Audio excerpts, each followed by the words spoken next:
Host Shailesh Lodha और मैं जानता हूं कि मेरे आते ही आप पूरे परिवार के साथ तैयार होकर बैठ गए टेलीविजन सेट के सामने और अब कह रहे हैं कि भाई एक बार शैलेश जी के साथ मिलकर कह देते हैं वाह वाह क्या बात है। हंसी का कोई आकार नहीं होता। आप जब भी हंसें बस इस तरह से हंसे कि सामने वाले की खुशी में शरीक हो जाएं, इस तरह से न हंसे कि सामने वाले को बुरा लगे। जैसे एक दिन 1000 रुपए के नोट ने 1 रुपए के सिक्के से कहा कि यार तेरी क्या औकात है, तू कहाँ मैं कहाँ, मैं 1000 रुपए का नोट तू 1 रुपए का सिक्का। और देख आदमी बड़ा वही होता है जो ज्यादा बकबक न करे। जैसे मैं 1000 का नोट अगर मैं गिर जाऊं तो बिल्कुल आवाज नहीं करता, लेकिन तू 1 रुपए का सिक्का जब गिरता है तो कितनी आवाज करता है, क्योंकि तू हल्का है, छोटा है। सिक्का मुस्कुराया और कहने लगा आप बिल्कुल ठीक कह रहे हैं, आप बड़े हैं 1000 रुपए के नोट साहब, लेकिन मंदिर में जब भी चढ़ाए जाते हैं तब तक पूरे नहीं होते जब तक मैं आपसे मिल न जाऊं। न कोई आकार से छोटा होता है न कोई मूल्य से छोटा होता है। लेकिन आज यहाँ पे कई आकार प्रकार के कवि आएंगे, लेकिन उसके पहले मैं उन्हें बुलाता हूं जिनका आकार आप देखना चाहते हैं। आइए जरा।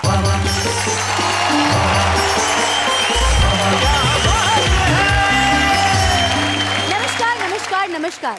फुल साइज की खूबसूरती के साथ आप सबका स्वागत है आप सबके शो में जिसका नाम है वाह वाह क्या बात है। एक मिनट ये खूबसूरती का साइज कैसे होता है? फुल साइज और हाफ साइज मतलब कैसे? ऐसे।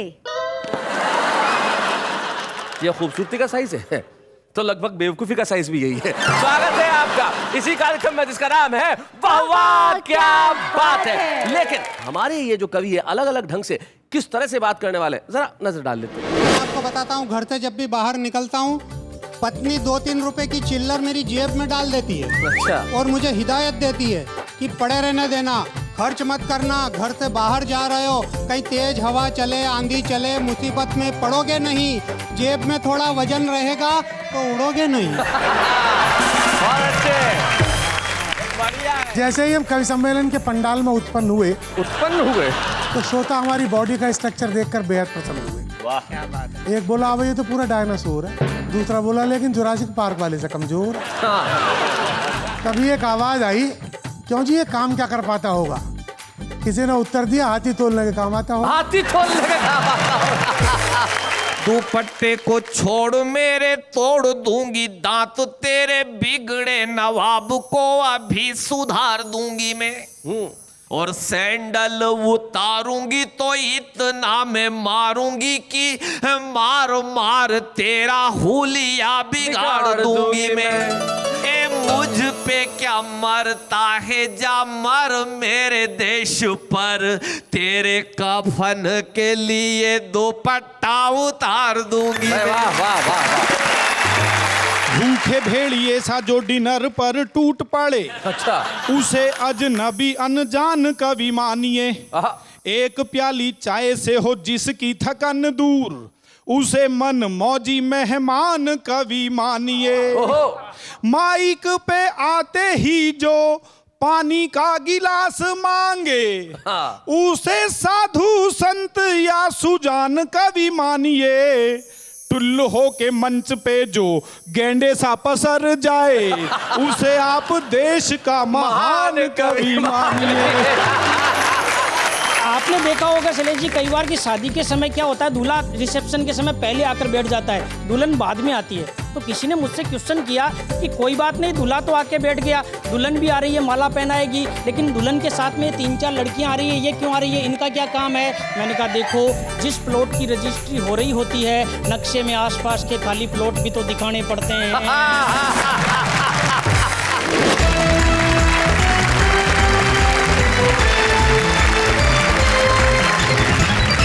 मिलते हैं उनसे जो आज हमारे साथ होंगे, हमारे 3 कवि मित्र जो करेंगे कुछ ऐसा कि जिनके लिए आप कहेंगे भाई इन्होंने कमाल कर दिया। हमारे साथ आज हमारे तीसरा कौन है? आप 2 ही, नागर जी और असीम जी 2 ही लोग बैठे हैं। हमारे साथ एक तीसरे व्यक्ति भी आने वाले थे। नहीं यहाँ तो 2 ही हैं हम अभी। आप तो खुश हो रहे जैसे उनका पेमेंट भी हमको मिल जाएगा। असीम जी कहाँ गए वो दूसरे कवि जी? नहीं मैंने देखे ही नहीं आते हुए। समझ में आया, ये भी चक्कर आकार का ही है। असीम जी जरा इधर से रखिए, आप इधर से रखिए। हाँ ये देखो यार असीम जी, यार आप हद करते हैं यार।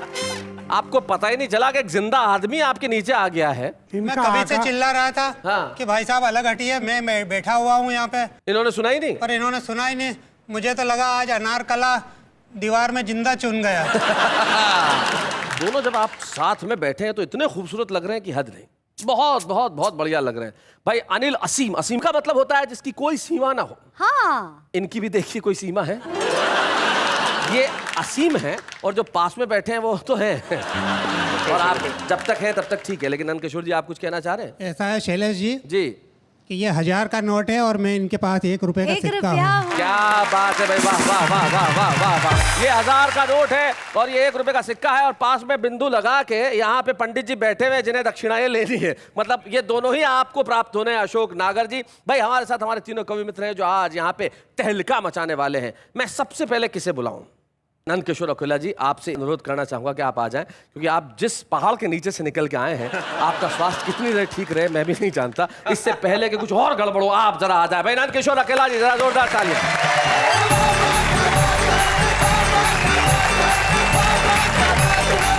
दुबले पतले आदमी की बड़ी विचित्र समस्याएं होती है भाई साहब। कदम कदम पे खतरा रहता है, बहुत सावधानी से चलना पड़ता है। मैं आपको बताता हूँ, घर से जब भी बाहर निकलता हूँ, पत्नी 2-3 रुपए की चिल्लर मेरी जेब में डाल देती है। अच्छा। और मुझे हिदायत देती है कि पड़े रहने देना, खर्च मत करना, घर से बाहर जा रहे हो, कहीं तेज हवा चले, आंधी चले, मुसीबत में पड़ोगे नहीं, जेब में थोड़ा वजन रहेगा तो उड़ोगे नहीं। बहुत अच्छे, बढ़िया है। तो उस बेचारी को मेरी बहुत चिंता है साहब, करेक्ट। और चिंता करना भी चाहिए, आखिर मैं उसका पति हूँ। हाँ, कैसा भी हूँ तो क्या हो गया। हाँ, उसकी मांग का सिंदूर हूँ मैं, ओहो, बॉस, हालांकि चुटकी भर हूँ। देखो, सिंदूर तो चुटकी भर ही काम में आता है जी। और किसी को ऐसा पति मिल जाए तो ऐसा थोड़ी कि वो रोज मुट्ठा भर भर के माथे पे सिंदूर लगाए। पर मेरी दुबली पतली काया की वजह से सब लोग मेरी मजाक उड़ाते हैं भाई साहब। जी। जहाँ भी जाता हूँ लोग हंसते हैं, मेरे को बहुत बुरा लगता है। मैं आपको बताऊं, पहले जवानी में मैं कहीं भी जाता था तो लड़कियां मेरे को बहुत घूर घूर के देखती थी। ये अंजलि जी तो अभी भी देख रही है। अच्छा, तो मैं क्या समझता था कि मैं बहुत हैंडसम हूँ। ओहो, वो तो बहुत दिनों बाद पता चला कि जहाँ भी जाता था लड़कियां तो मेरी मजाक उड़ाती थी, आपस में कहती थी, अरे देख देख कैसा लड़का जा रहा है, सूखे गन्ने जैसा। तो ये जो मेरी काया देखकर सब मेरी हंसी उड़ाते हैं, मजाक उड़ाते हैं, उनके लिए 2 पंक्ति कहता हूँ जी। स्वागत है। क्या ऊपर ऊपर से क्या देखते हो रे। ओहो, हाँ, मेरे को गुस्सा आता है फिर मैं ऐसे ही बकता हूँ, अच्छा, और तो क्या कर सकता हूँ। बहुत अच्छे। क्या ऊपर ऊपर से क्या देखते हो रे, कोई दिल परख कर तो देखो, सूखे गन्ने में भी रस मीठा है, कोई चक्कर तो देखो।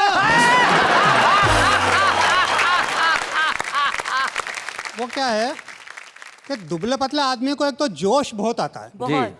वो खली पहलवान को आपने देखा होगा, हाँ, बिल्कुल मेरे जैसा ही दिखता है। नहीं, हंसने की बात नहीं है। देखो, उसका वजन है 220 किलो और मेरा वजन है 20 किलो 200 ग्राम। तो अब कोई ज़्यादा फर्क तो है नहीं। बिल्कुल। आपको पता होगा, एक इंटरनेशनल कुश्ती में खली एक पहलवान से हार गया था। तो मुझे बहुत गुस्सा आया। मैंने कहा, अपने देश के पहलवान को कोई विदेशी हरा दे, और वो भी मेरे होते हुए। इस घटना का ऐसा हुआ प्रभाव कि आओ देखा ना ताओ, मैं भी पहुंच गया इंटरनेशनल कुश्ती में। लड़ने नहीं, देखने। और वहां जाकर मैं भी दर्शकों के बीच में एक कुर्सी पर बैठ गया। सामने रिंग में एक पहलवान खड़ा खड़ा ललकार रहा था, पर कोई भी उससे लड़ने नहीं जा रहा था। अच्छा। जब बहुत देर हो गई तो दर्शक बोर हो गए, हंगामा करने लगे, कुर्सियां उठा उठा कर रिंग की तरफ फेंकने लगे। तो मेरे पड़ोस वाले दर्शक ने भी जोश में आकर एक कुर्सी उठाकर रिंग की तरफ फेंक दी। अब उसे पता ही नहीं था कि उस कुर्सी में मैं भी था। बहुत अच्छे। अब वो पहलवान भी मुझे आंखें फाड़ फाड़ कर देखने लगा, बोला, मच्छर तू यहाँ क्यों आया? मैंने कहा, यार आया कौन, मुझे तो यहाँ फेंका गया। वो बोला, चल तैयार हो जा लड़ने के लिए। तो मैंने भी कह दिया, तू भी तैयार हो जा जेल में सड़ने के लिए। ओहो, वो बोला, कैसे? मैंने कहा, ऐसे, तू मुझे हाथ भी लगाएगा तो मर्डर के केस में फंस जाएगा। बहुत अच्छे। इतना कहकर मैंने उसकी गर्दन अपनी दोनों बाहों में जकड़ ली। दर्शक तालियां बजाने लगे कि वाह, इसने तो पहलवान की गर्दन पकड़ ली। पर भाई साहब, मैं तो उसके कान के पास मुंह ले जाकर बोला, पहलवान तुझे जीतने के कितने डॉलर मिलेंगे यार? वो बोला 25,000। मैंने कहा अगर तू हार गया इस बार तो मैं तुझे डॉलर दूंगा 50,000। ओहो। तो वो अपना हित जान गया, मेरी बात तुरंत मान गया। फिर तो मैंने भी खूब घूंसे जमाए, अच्छा। खूब लातें चलाई। हालांकि ऐसा करने से चोटें तो मुझे ही आई। बहुत अच्छा। उसका क्या बिगड़ना था, वो तो पत्थर जैसा था। पर देश की इज्जत का सवाल था, खली की हार का बदला लेने का भी ख्याल था। इसलिए मैंने खूब घूंसे जमाए, खूब लातें चलाई और मारते मारते जब मैं हो गया अधमरा तो मेरी हालत देखकर वो पहलवान भी डरा। उसने सोचा ये यूं ही मारता रहा तो सचमुच मर जाएगा, मेरा पेमेंट भी डूब जाएगा, मुझे अंदर भी करवाएगा। तो वो बेचारा तुरंत नीचे गिरकर ढेर हो गया। मैं भी उसकी छाती पर चढ़कर शेर हो गया। दर्शक चकित हो गए, बोले इसने गजब करामात कर दी। और खुश होकर सबने मुझ पर डॉलरों की बरसात कर दी। हाय हाय हाय हाय हाय, क्या बात है। पर भाई साहब, यहीं खत्म नहीं हुआ ये किस्सा। शाम को होटल में आ गया मांगने वो अपना हिस्सा। मैंने कहा रे तू पहलवान ही रहेगा या कभी अकल से भी काम लेगा? अरे रिंग में जो हुआ वो परिस्थितियों का दबाव था, वो तेरा दाव था और ये मेरा दाव था। भाई बहुत अच्छे। और मेरी अक्ल के इस दाव ने तेरी ताकत को धूल चटाई है। अरे अकल के दुश्मन, अकल ने तो हमेशा ही ताकत पर विजय पाई है। क्या बात है भाई, वाह वाह, बहुत।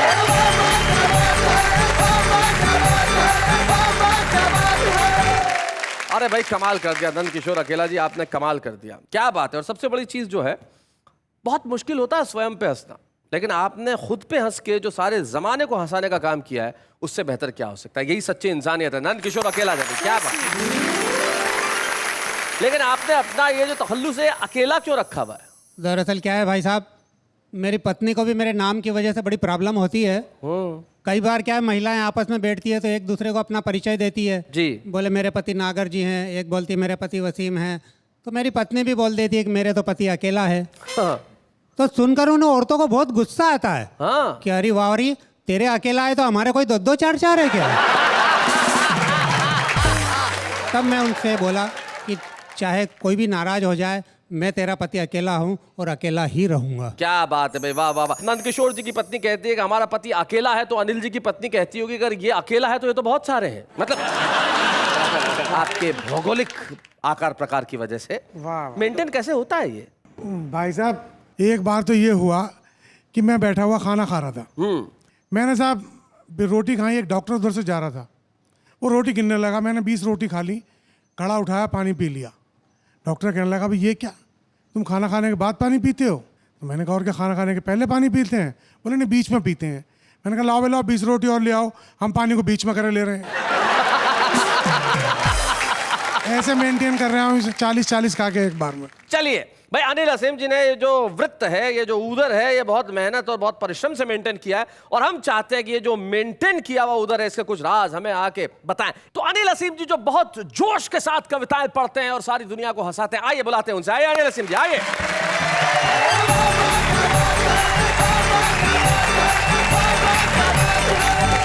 जितनी कृपा भगवान की मुझ पे है, उतनी मेरी पत्नी पे भी है। मतलब आप ये मान के चलें कि दोनों पहिए ट्रैक्टर के ही हैं। इसलिए गाड़ी ठीक चल रही है। Very good. अब साहब हुआ क्या कि मैं एक कवि सम्मेलन में चला गया और घर पे चोर आ गया। पत्नी ने भाग के चोर को पकड़ लिया और उसके ऊपर बैठ गई। अब बेटे से बोली जा बेटे पुलिस को बुला ला। वो इधर उधर देखने लगा, बोले जल्दी जा, क्या कर रहा है? बोले मम्मी चप्पल नहीं देख रही, चप्पल देख रहा हूँ। चोर बोला भैया चप्पल मेरी ले जा, पर चला जल्दी जा।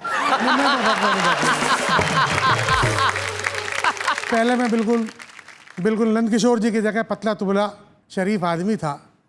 हुआ क्या कि जिस मोहल्ले में मैं रहता था वहाँ सबने कुत्ते पाल रखे थे, तो शौक किया मैंने भी एक कुत्ता पाल लिया साहब जी। अच्छा, मैं तो पतला था ही, मेरा कुत्ता भी पतला।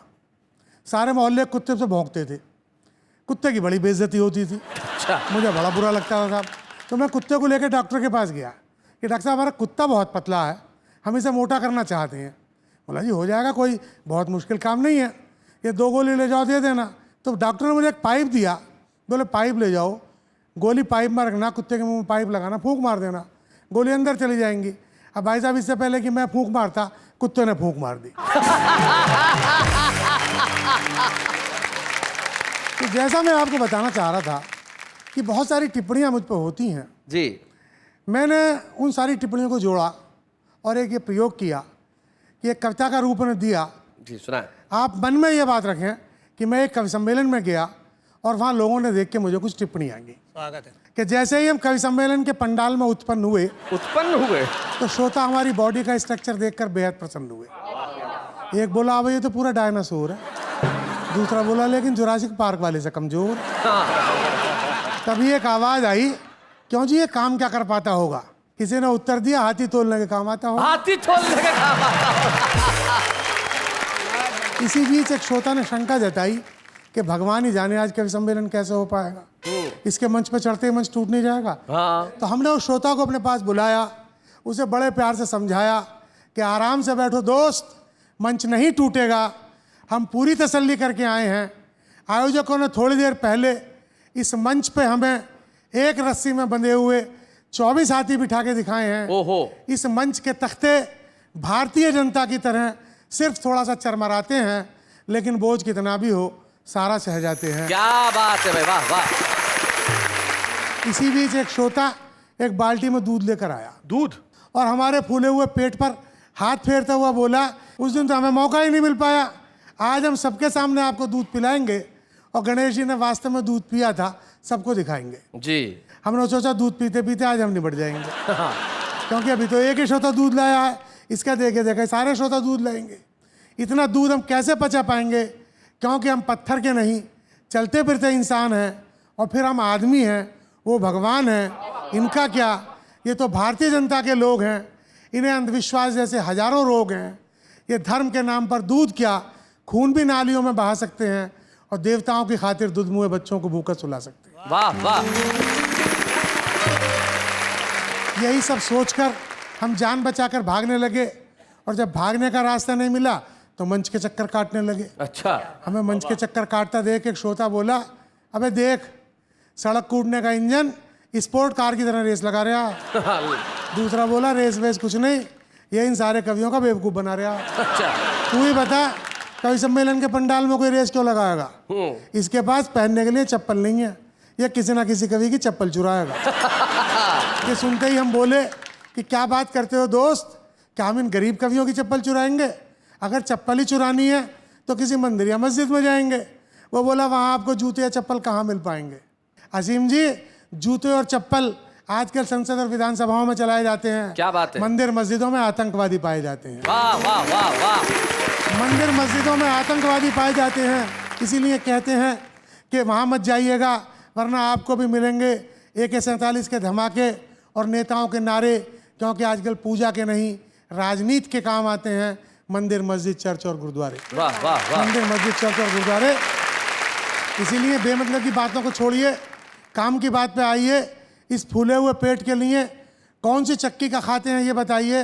हमने कहा कौन सी चक्की बताएं यार, हम तो भ्रष्टाचार की चक्की में पिसे हुए अभावों की रोटी खाते हैं, हमें खाने के लिए गेहूं, चावल, दाल और चना कहाँ मिल पाते हैं? क्या बात है? वो बोला, फिर क्या घास खाकर इस कदर फूल रहे हैं? हमने कहा आप शायद भूल रहे हैं कि घास तो आजकल कुछ खास किस्म के जानवर खाते हैं, जो बहुत सारी विधानसभाओं के आसपास पाए जाते हैं। क्या बात है?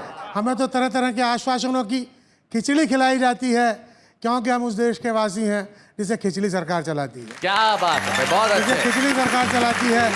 वो बोला, बेमतलब की बकवास मत झाड़िए, काम की बात पे आइए, कश्मीर समस्या पे कोई कविता सुनाइए।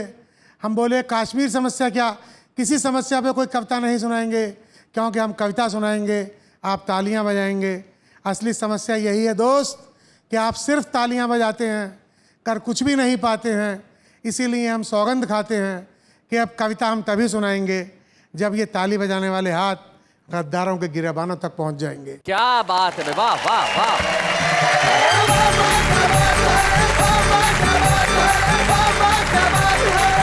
क्या बात है अनिल जी भाई, वाह। आपकी कविताओं के अंदर हास्य की खनक के साथ जो व्यंग की धार थी वो बड़ी जोरदार थी। आपने अपने शरीर से कविताएं निकाली और अपने शरीर की कविताओं को पूरे देश की समस्याओं तक जोड़ दिया। इससे बेहतर क्या हो सकता है। अनिल असीम जी, बहुत बहुत शुभकामनाएं। क्या बात है, वाह वाह।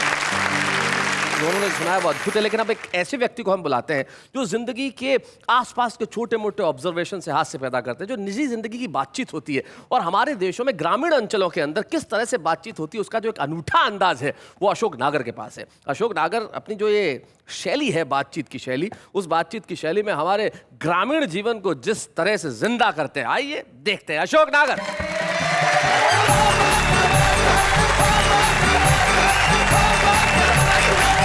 ये इनकी कद काठी सब देख रहा है, कितना खाते पीते होंगे। एक दिन मिल गए थे अंधेरी में, बोला आओ ना अगर वड़ा पाव खिलाएंगे।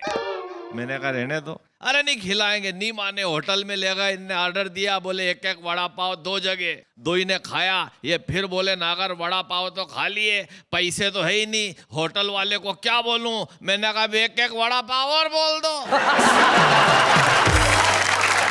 मेरे को तो भाई साहब शैलेश जी ऐसा लगता है कि विधाता को भी टारगेट पूरा करना होगा तो सारी बला इन 2 ही पे टाल दी। जो गीली मिट्टी अकेला के ऊपर डालनी थी वो अनिल जी पे डाल दी। आप देखो कितने अच्छे बैठे हुए हैं। अपने यहाँ सगाई वगाई होती है तो कितने अच्छे से पापा मम्मी बात करते हैं। हमारे ऐसा नहीं होता सिस्टम। अच्छा, हमारे यहाँ तो शैलेश जी हाट बाजार में ही सगाई हो जाती जी। उसके लिए कोई अलग से प्रावधान नहीं है चाय नाश्ते का। लड़के का बाप लड़के का बाप हाट में मिल गया, अब लड़के का बाप लड़की के बाप से बात कर रिया। आपकी लड़की होशियार तो है। नहीं होशियार तो इतनी है कि जब ये लुका छिपी खेलते हुए कोयले की खदान में छिपती थी तो इसकी माँ कोई नहीं दिखती थी। अब वो लड़के का बाप पूछ रिया, लड़की गोरी है कि काली? गोरी है, गांव की गोरी है। गांव की गोरी है। अब क्रोध आ जाए तो फिर काली तो है ही। अच्छा लड़की की उम्र कितनी? डबल सरकारी। डबल सरकारी? डबल सरकारी बोले तो 36 की। अरे 36 तो वेट होगा, एज क्या है? नहीं वेट 96, एज 36। अब वो फिर बोले आप भूल रहे हैं भाई साहब, 36 कमर होगी, उम्र क्या है? नहीं कमर 56 है, उम्र 36। लड़की की साइज 4x4 की है। इतनी भारी है, क्या करती है? डाइटिंग यानी कि सुबह सुबह प्रातः काल घूमने जाती है। नहीं संध्या काल जाती है, पर हाँ प्रातः काल तक लौट आती है। प्रातः काल तक क्यों? क्योंकि पूजा पाठी है। अच्छा लड़की का नेचर कैसा है? घर के सब लोग लड़की से प्यार तो करेंगे, इससे तो पशु पक्षी भी प्यार करते हैं। जब ये घर के पिछवाड़े बैठ के पढ़ती थी तो गिलहरी बबूल पे नहीं इसी पे चढ़ती थी। हमारी भैंस मर गई तो उसका बच्चा माँ माँ माँ माँ कह के इसी के 4-5 चक्कर लगाता। और कन्या सेवा भावी तो इतनी है कि गांव में किसी को भी कोई भारी सामान उठाना हो तो बैलगाड़ी में रखवा के इसी को ले जाता है। मंडी में गेहूं के बोरे तोलना हो और बाट कम पड़े तब भी यही काम आती है। बस थोड़ी शर्माती है। कोई बात नहीं, मेरा मतलब था हमारा बड़ा परिवार है, सबको एक नजर से तो देखेगी। हमको भी एक ही नजर से देखती है, इसकी दूसरी दुकान बंद है। जब लड़के के बाप ने फिर पूछा, हमारे घर में छोटे छोटे बच्चे हैं, सब बच्चों से प्यार करेगी? हाँ तो इसके बच्चे भी अभी छोटे ही हैं। और व्यंग की पंक्तियां जिसके लिए आपको हंसाया जी। लड़की के बाप ने कहा कि सोच लो जमाना खराब है, जैसी भी लड़की है शादी कर लो। पर लड़के का बाप बोला नहीं, बच्चों की माँ मेरे घर में हरगिज नहीं चलेगी। लड़की के बाप ने फिर समझाया कि एक बार और सोच लो, समय खराब है, आने वाली औलादें कुंवारी ही मरेगी। अगर भ्रूण हत्या और दहेज हत्या नहीं रुकी ना तो ऐसी लड़कियां भी नहीं मिलेगी। क्या बात है, बहुत बढ़िया। और 4 पंक्तियां बेटियों के सम्मान में पढ़ता हूं।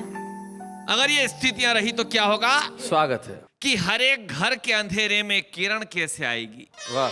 हर एक भाई के घर बहन कैसे आएगी, और बेटियों को मारने का सिलसिला नहीं थमा तो इन वीरान घरानों में दुल्हन कैसे आएगी। क्या बात, बहुत। और ये 4 पंक्तियां सच्ची घटना पे और एक बेटी में कितनी क्षमता होती है, मैं इन पंक्तियों से आप तक पहुंचाना चाहता हूं। जी। 26 जनवरी 2010 की घटना, सुबह 7 बजे तमाम लड़कियां छोटे छोटे झंडे लेकर के प्लास्टिक के, कागज के और टेम्पो में चढ़ रही थी।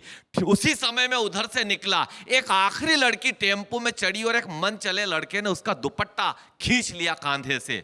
यह दृश्य मैंने देखा, मैं उस लड़के से उलझना चाहता था, लेकिन मेरी गाड़ी स्टैंड पे खड़ी करने की प्रक्रिया के बीच हिंदुस्तान की उस बेटी ने जो मन चले लड़के को जवाब दिया, वो जवाब सुनने के बाद मुझे बोलने की नहीं लिखने की जरूरत थी। हिंदुस्तान की बेटी का जवाब मन चले को देखिए आप। कि दुपट्टे को छोड़ मेरे तोड़ दूंगी दांत, तेरे बिगड़े नवाब को अभी सुधार दूंगी मैं। वाह। और सैंडल उतारूंगी तो इतना मैं मारूंगी कि मार मार तेरा हुलिया बिगाड़ दूंगी मैं।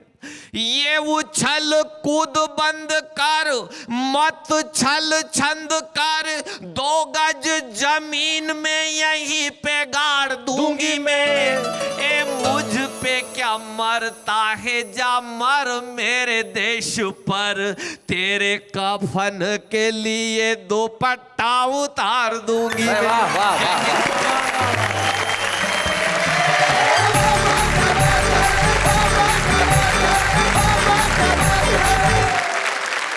हिंदी हास्य कवि सम्मेलनों का इतिहास अधूरा है जब तक उसमें अल्हड़ बीकानेरी जी का नाम न हो। वाह वाह। एक ऐसे कवि जिनकी छंद शास्त्र पे इतनी अद्भुत पकड़ थी कि लोग उनसे सलाह लेने जाते थे, अपनी गजलों में इस्लाह कराते थे। वो अल्हड़ जी जब मंच पे पढ़ते थे तो सारा प्रांगण तालियों से गूंज उठता था। अल्हड़ जी यदि आज इस दुनिया में होते तो निश्चित तौर पे इस मंच पे होते। अब अल्हड़ जी को तो ईश्वर ने बुला लिया अपने पास, लेकिन हमारे पास छोड़ गए उनकी कविताएं। हम चाहते हैं अल्हड़ बीकानेरी जी के खूबसूरत अंदाज को हम जिंदा करें आपके बीच में, और उनकी कविताएं पढ़ने के लिए मैं बुलाता हूं प्रवीण शुक्ल को।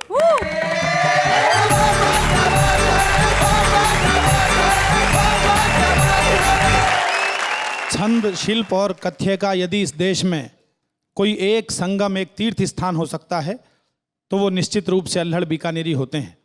वो मेरे रोम रोम में रमे हुए हैं। कुछ देर के लिए ये मान लीजिए उनकी आत्मा मेरी आत्मा में प्रवेश कर रही है। मैं एक छंद के साथ बात शुरू करता हूं। स्वागत।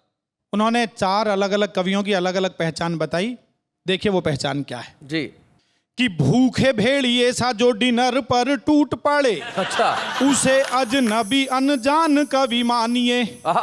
एक प्याली चाय से हो जिसकी थकन दूर, उसे मन मौजी मेहमान कवि मानिए। ओहो। माइक पे आते ही जो पानी का गिलास मांगे, हाँ। उसे साधु संत या सुजान कवि मानिए। टुल्लू हो के मंच पे जो गेंडे सा पसर जाए, उसे आप देश का महान कवि मानिए। अल्हड़ जी देश के एकमात्र ऐसे हास्य कवि थे जिन्होंने अपने हास्य कविता में गीत के कई अंदाज को बांधा। वो शास्त्रीय गायन में भी कविताएं करते थे। उनका एक प्रसिद्ध गीत था, वोट मांगन निकले नेताजी। खास अंदाज में पढ़ते थे। और उनकी एक बड़ी मशहूर कविता जो मेरे ख्याल से हिंदी कवि सम्मेलनों के मंच पे पहली बार ऐसा हुआ कि उन्होंने कव्वाली को हास्य कविता में ढाला।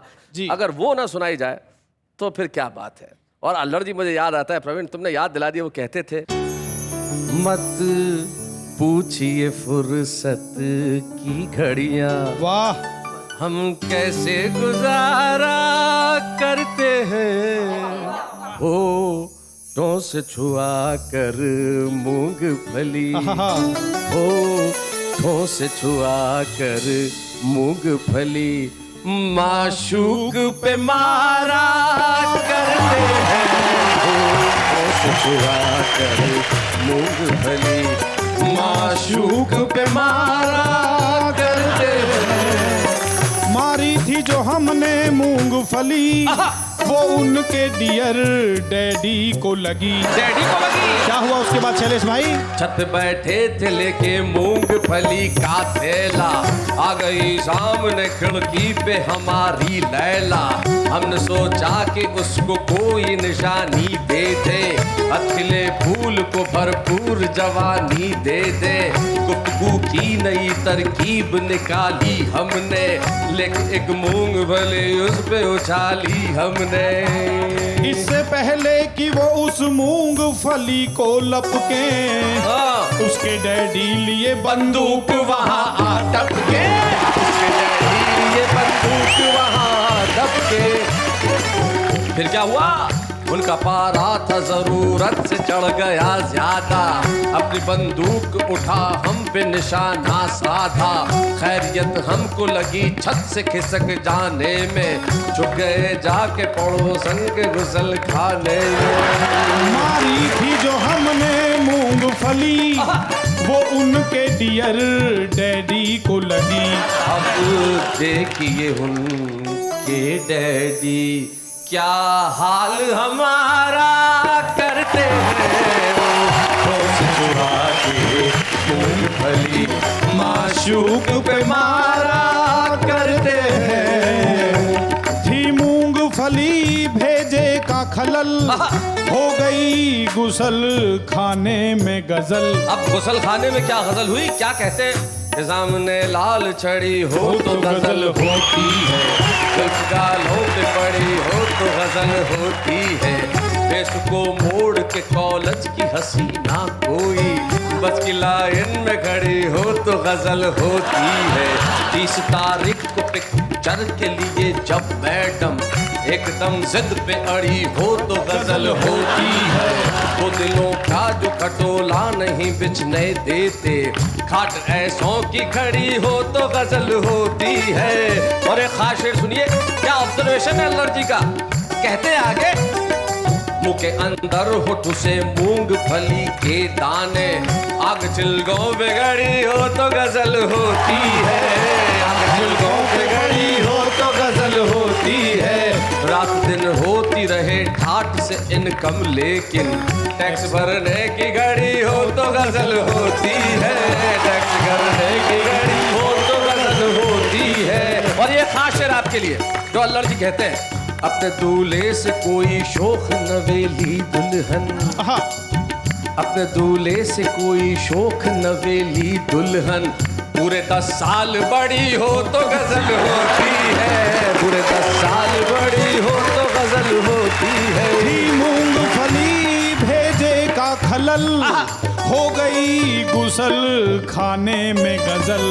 तो हम ताजा गजल को साबुन के रैपर पे उतारा करते हैं, होठों से छुआ के मूंगफली माशूक पे मारा करते हैं। आफत है गुसल खाने की घुटन, कब होगा न जाने उनसे मिलन। और अब गुसल खाने का सात्विक दृश्य देखिए, ऐसा एलर्जी कहते हैं कि लट के हैं, लट के हैं, वो लट के हैं, लट लट लट लट लट लट लट लट लट लट लट के है पड़ोसन के कपड़े, ओ लट के है पड़ोसन के कपड़े, हम उनको निहारा करते हैं। मूंगफली माशूक पे मारा करते हैं।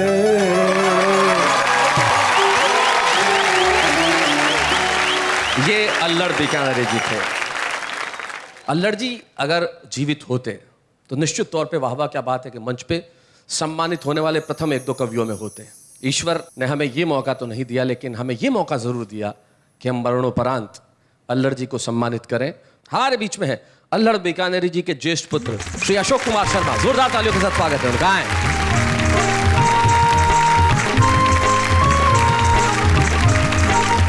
अशोक जी स्वागत है आपका। शुक्रिया शैलेश जी। मुझे याद है कि शायद अल्लड़ जी ने मुझे एक बार एक व्यक्तिगत बातचीत में जिक्र किया था कि एक कविता उन्होंने आपके एक अनुभव पर लिखी थी। वो क्या कविता थी? मेरी शादी के लिए लड़की वाले मुझे देखने के लिए आने वाले थे जी, और मैं गलती से किसी काम से उस समय घर पे नहीं था। अच्छा, पिताजी उस समय घर पे थे। तो जब वो दृश्य बना, घटनाक्रम बना, क्या घटना थी? सच्ची घटना है, मेरी सास ने उन्हीं को लड़का समझ लिया था। करके कोई बहाना हम दफ्तर से छुट्टी पा गए और लड़के को देखने उसी दिन लड़की वाले आ गए। हाँ, लड़की की अम्मा ने हमसे पूछा रुककर एक पल, किस कॉलेज में प्यारे बेटे पढ़ते हो तुम आजकल? हाँ। हमने कहा श्रीमती जी किस चक्कर में आप हैं, लड़का कॉलेज गया हुआ है, हम लड़के के बाप हैं। शैलेश जी, मेरा ये मानना है कि अल्हड़ जी का सम्मान हिंदी की हास्य व्यंग कविताओं का सम्मान। क्या बात है। हम आज अल्हड़ बीकानेर जी को सम्मानित कर रहे हैं। अशोक यहाँ खड़े हैं, हम अशोक जी को सम्मानित करना चाहते हैं और असल में अल्हड़ जी जहाँ भी हैं हमें आशीर्वाद दे रहे होंगे और वहाँ ऊपर बैठ के कह रहे होंगे वाह वाह क्या बात है। अच्छे हैं या बूढ़े हैं, नर है या नारी है, हंसी देने वालों के सब ही आभारी है, कविता सुनाने वाले अब सबके साथ है। बाबा क्या बात है, बाबा क्या बात है। निश्चित तौर पे कभी कहीं भी रहे, चाहे वो इस धरा पे हो ना हो, छिप नहीं सकता और कविता की प्रतिभा तो कहीं नहीं छिपती। शायद इसीलिए वाह वाह क्या बात है ने सोचा कि कविता की प्रतिभाएं जहां भी हैं हम उन्हें ढूंढ के निकालेंगे और हमारे छुपे रुस्तम को बुलाएंगे। आज एक ऐसे छुपे रुस्तम को हम आपके समक्ष प्रस्तुत कर रहे हैं। राजस्थान के नागौर के डीडवाना कस्बे से हमारे बीच में छुपे रुस्तम आते हैं। नाम है जिनका अशोक सेवदा।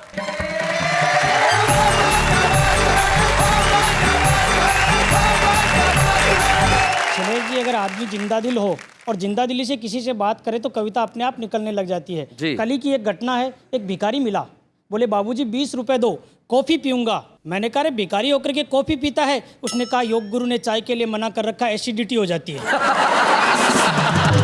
ऐसे ही विजन को लेकर के मैंने बहुत से लोगों से बात की और एक नई कविता निकाली है। जी। कविता का टॉपिक है प्रेमिका। प्रेमिका। जब मुझे प्रेमिका टॉपिक मिला तो मैंने 4 अलग अलग व्यक्तियों से पूछा और एक कविता बनाई। सबसे पहले एक बुजुर्ग से पूछा, दादा प्रेमिका के बारे में कुछ बताओगे? वो बोले बको मत बदतमीज, जिंदगी भर पाक दामन रहा हूं, बुढ़ापे में ऐसी बातें करके बदनाम करवाओगे? जिस पत्नी ने सेवा की बुढ़ापे में उसी से पिटवाओगे। समझदार होने से पहले विवाहित हो गया, पत्नी ही प्रेमिका बनी, उसी के प्यार में खो गया, हर सुख दुख में उसी ने साथ दिया, अब उसी का साथ छुड़वाओगे? क्या बात है। बेटे सारे अपनी प्रेमिकाओं के साथ भाग गए, ऐसे में मेरी सेवा क्या तुम अपनी प्रेमिका से करवाओगे? बहुत अच्छे हैं। फिर एक नेताजी से पूछा प्रेमिका के बारे में क्या कहते हैं? वो बोले कुछ नहीं कहते हैं, चुप ही रहते हैं, ऐसे संवेदनशील विषयों पर सोच समझकर बयान देते हैं, आप चले जाइए, हम कुछ नहीं बताएंगे, बताया तो हमारे पारिवारिक संबंध बिगड़ जाएंगे, आप हमारी पत्नी को हमसे नाराज करवाएंगे, क्या मिलेगा आपको जब आप मेरे मुख से मेरी कुर्सी को मेरी प्रेमिका कहलवाएंगे? बहुत अच्छे हैं। फिर एक कॉलेज के विद्यार्थी से पूछा प्रेम के बारे में बताओ, कोई प्रेमिका हो तो सुनाओ। वो बोला 3 है। अच्छा। वो बोला 3 है, कोई एक चुन लो, वक्त कम है, अतः एक के बारे में सुन लो। मैंने कहा तुम धोखा दे रहे हो, अकेले 3 से प्रेम कर रहे हो? वो बोले कोई धोखा नहीं है, जैसा पाता हूँ वैसा ही दे रहा हूँ, उन लड़कियों के लिए मैं भी तो तीसरे नंबर पर रह रहा हूँ। ऐसा सुनकर सोचा आज के प्रेमी प्रेमिकाओं को क्या हो गया, सच्चा प्यार तो 21वीं सदी की चमक दमक में कहीं खो गया। अंत में एक शिक्षक से पूछा, जो इस कविता का सार भी है, कि प्रेमिका के बारे में कुछ कहिए। वो बोले कुछ नहीं कहना, दूर ही रहिए। जोर देकर पूछा तो कहा प्रेमिका तो एक किताब होती है, कुछ अच्छी तो कुछ खराब होती है, पढ़ा सबको जा सकता है, कुछ से जिंदगी बनती है, कुछ से बर्बाद होती है। अच्छी प्रेमिका एक कम ही लोगों को मिलती है, बाकी सबके लिए तो ख्वाब होती है। 4 का हाल मैंने सुनाया, 5वें पर शैलेश जी आप हैं, आपकी कोई प्रेमिका हो तो बताओ, मेरी अधूरी कविता को पूरी करो। आपको एक घटना और बताता हूँ शैलेश जी। जी। एक बार शादी ब्याह में जाने का मौका मिला तो एक आदमी ने मुझसे पूछ लिया कि ये शादी के समय अपने जो परंपरा है मांग भरने की, ये औरतें मांग क्यों भरती है? तो मैंने जवाब दिया ये इसलिए भरती है ताकि लोगों को पता चल जाए कि इस प्लॉट की रजिस्ट्री हो चुकी है। लेकिन दुल्हन के साथ में 3-4 लड़कियां आ रही है, ये क्यों आ रही है, इनका क्या काम है? मैंने कहा देखो, जिस प्लॉट की रजिस्ट्री हो रही होती है, नक्शे में आसपास के खाली प्लॉट भी तो दिखाने पड़ते हैं। बहुत अच्छे। तो मित्रों, ये थे अशोक सेवदा। और अशोक, निश्चित तौर पे आपने जो कविता सुनाई है, बहुत बहुत खूबसूरत कविताएं सुनाई। और अशोक, आज तो आप छुपे रुस्तम की ट्रॉफी लेके जा रहे हैं, लेकिन कल आप जब लेके निकलेंगे तो हर आदमी आपको देख के कहेगा कि भाई ये तो उसी कार्यक्रम का छुपा रुस्तम है जिसका नाम है वाह वाह क्या बात है। अच्छे हैं या बूढ़े हैं, नर है या नारी है, हंसी देने वालों के सब ही आभारी है, कविता सुनाने वाले अब सबके साथ है। बाबा क्या बात है। कहीं ना कहीं किसी न किसी रूप में लिखता जरूर। कविता उसके जीवन में रहती है। बरोबर है। एक व्यक्ति ने आज मेरी आंखें खोल दी जब वो मुझसे आके मिला। वो मुंबई में रिक्शा चलाता है, सुबह से शाम अपने परिवार का पेट पालने के लिए रिक्शा चलाते हुए घूमता है, लेकिन डायरी लेके मेरे पास आता है कि सर ये मेरी कविता है, क्या आप इसे सुनवाएंगे? आइए हम मिलते हैं उस आम आदमी से जो इस देश की सबसे बड़ी ताकत है। क्या बात।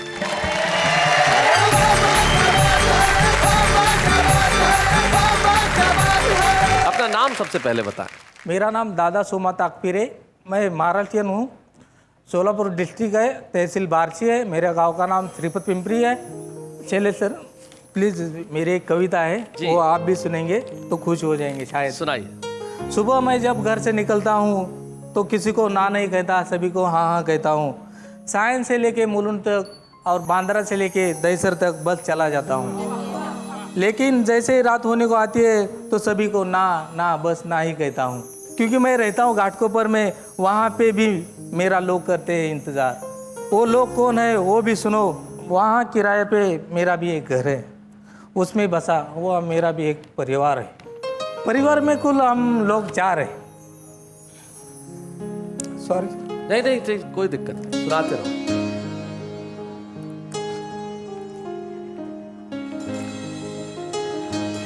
परिवार में हम कुल लोग 4 हैं। कौन कौन है बताओ? एक तो खुद मैं हूँ, दूसरी मेरी धर्मपत्नी रोहिणी और मेरी बड़ी बेटी संस्कृति है। संस्कृति जी। और चौथा मेरा लड़का संस्कार है। क्या बात है, वाह वाह वाह वाह वाह।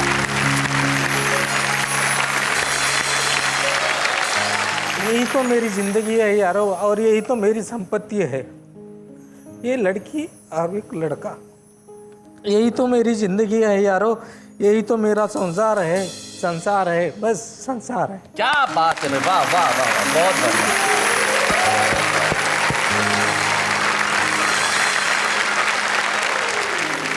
आपने जिस ढंग से कविता सुनाई, और कविता पढ़ते वक्त जब आपके नेत्र सजल हो गए, मैं जानता था देश के नेत्र भी इस वक्त सजल हैं।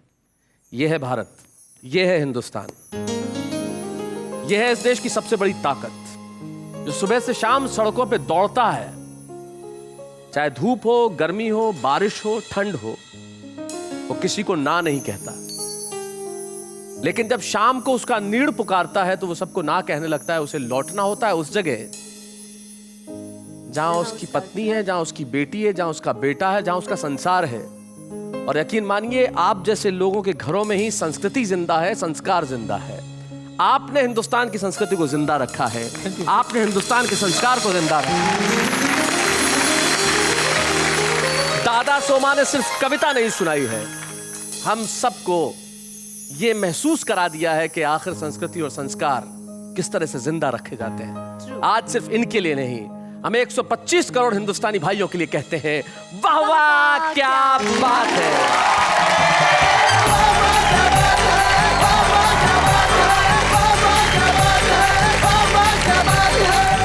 ऐसे और भी मजेदार वीडियो के लिए हमारे चैनल को लाइक, शेयर और सब्सक्राइब करें।